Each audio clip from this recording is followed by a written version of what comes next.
I had engineered a master plan for the liberation of the captured and the resurrection of the company, and it was starting to come together after all these years.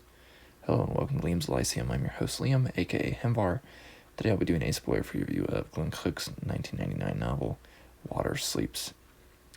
Water Sleeps is book 3 in the Glittering Stone series of 4 books, and it is the third series overall in the Black Company books, so I would read those first before listening further on here.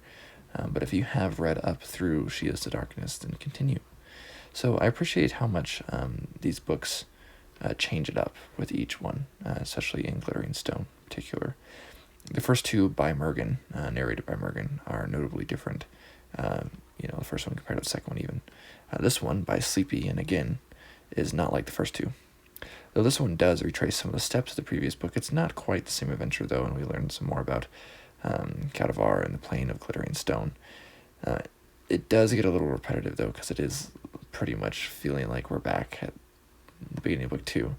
It has been some time since the end of the previous book, though, since the seeming end of the Black Company. Soulcatcher had the last laugh, or at least she did at the end of book 2. She now rules Taglios as a protector, and all the way to Overlook. Willow Swan seemingly betrayed them. Mergen was trapped in that icy cave with the remaining old crew of the company, Lady, Croaker, and the others.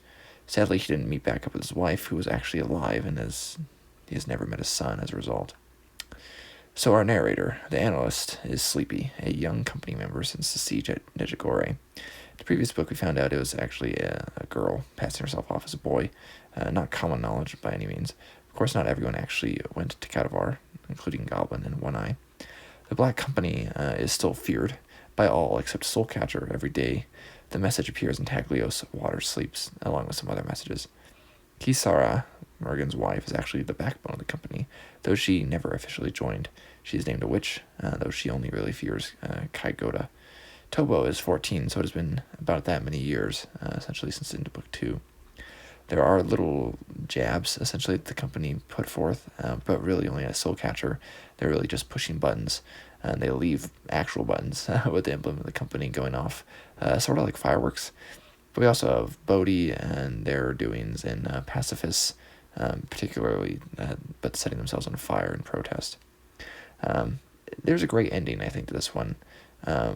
More of an ending as well to the series, I would say, compared to the first 2 books.